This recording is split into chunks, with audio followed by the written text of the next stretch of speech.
San Diego, 2016. After what felt like the longest 2-hour drive of my life, I was back in San Diego. I had only been in LA for a month, but it felt like a lifetime. Hunter may have initiated our breakup, but I finally found the nerve to break this endless cycle and move on. It felt too soon, too risky to be back in the city, our city.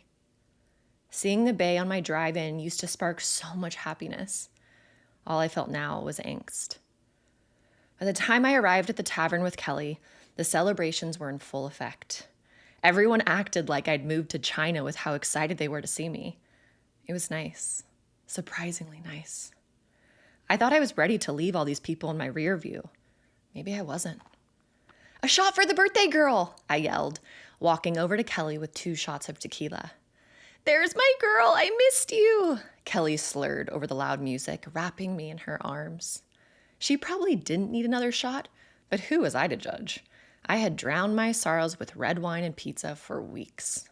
Plus, it was 11 p.m. on her birthday. Of course she was trashed. We threw the shots back, and the familiar sting of liquor eased my anxiety. I ended up having a decent time. The surface-level conversations, laughs, and drinks fit like a glove. I was just tipsy enough to really enjoy myself without losing control. The last thing I needed to do was black out and drunk dial Hunter. Kelly and I were on the dance floor, jumping and grinding to Odessa, having the time of our lives. Dancing allowed me to get out of my head and into my body. A welcome reprieve. "We need more refreshments," Kelly said, grabbing my arm and pulling me to the bar. "2 shots of 818 tequila, please," she slurred to the bartender. I chuckled. Of course she would like Kylie Jenner's tequila. The bartender directly in front of me poured the shots and moved, revealing the door to the bar behind him. My stomach dropped. What the fuck? Hunter stood in the doorway, staring at me, half smiling. "Didn't you say he wasn't coming?" Kelly yelled to me. "Yeah, I did." I grabbed my purse and headed to the side door to escape. Fuck, I couldn't handle this. Hunter mirrored me and headed for the door. I grabbed the handle and pulled it towards me. Before it fully opened, Hunter placed his hand on the door, stopping it. "Please, Spencer," Hunter pleaded. "I just want to talk." "Talk about what? How you promised you wouldn't come, yet here you are?" I said boldly. "I'm sorry, Just what? You don't want me, you want me, you don't want me, but you don't want me to move on?" I yelled. "No, the exact opposite. I do want you. Please, just give me 5 minutes," Hunter asked with vulnerability in his eyes. He grabbed my hand and took it from the door. "Please." His touch softened me like it always did, and I surrendered like I always did. 3 minutes. I hated myself.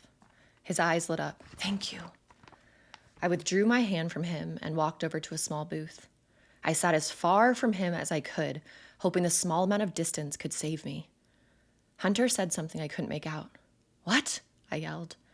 The blaring music was not doing us any favors. Hunter closed the gap between us so I could hear him. Ugh. His knee rubbed against mine, reminding me of our first date together, and a tightness formed in my heart. Hunter looked me dead in the eyes. "I just want to say how fucking sorry I am, Spencer." God damn it. My name on his lips disarmed me every time, and he likely knew it. "I know how excited you were to go to LA together. I guess I didn't expect you to leave so suddenly after you decided not to go to LA with me out of nowhere and dumped me?" I finished his sentence. Sorrow filled Hunter's eyes.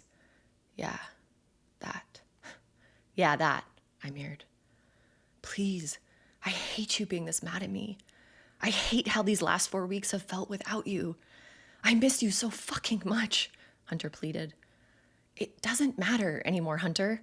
You always miss me after you leave me, but you always leave me." I got up to leave. This was pointless, and I felt the anger I'd been burying clawing to the surface.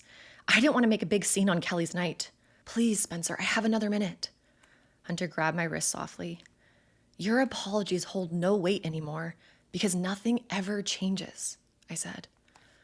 Hunter searched for the right words to say. "Please, Spencer, I need you. I love you.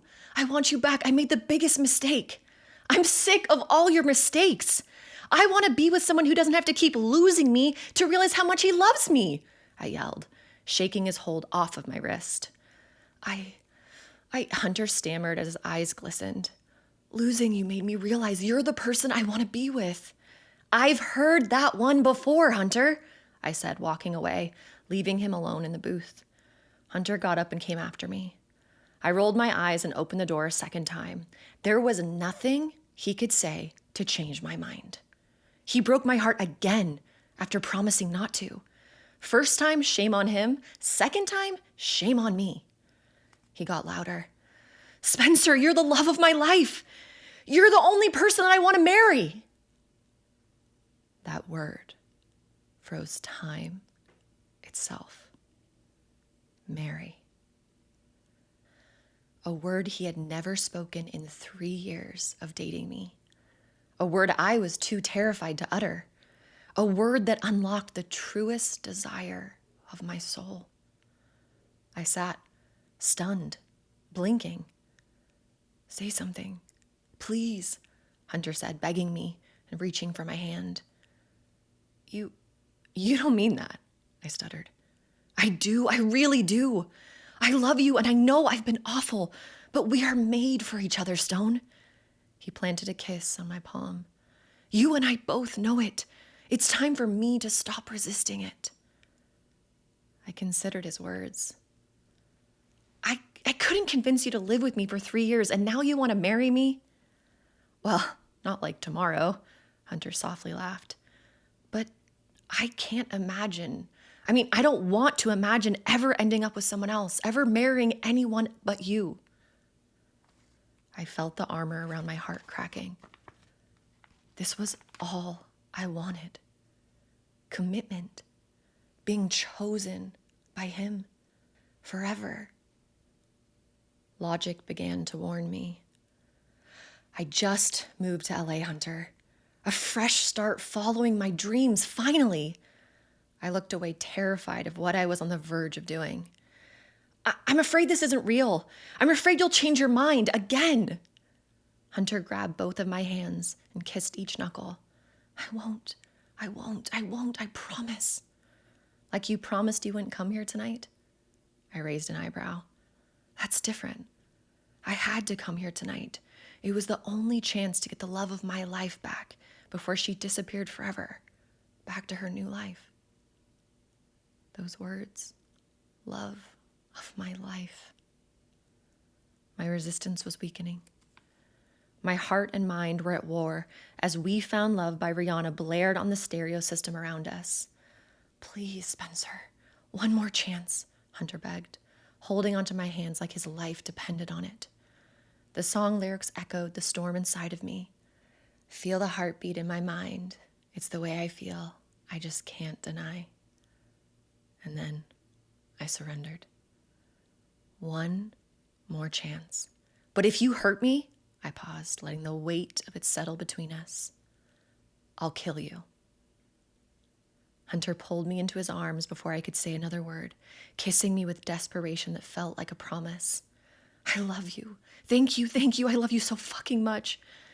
The music video for this song flashed in my mind as we wrapped ourselves in each other's lips. Rihanna thought I was happily ever after with Chris Brown. I ignored the omen.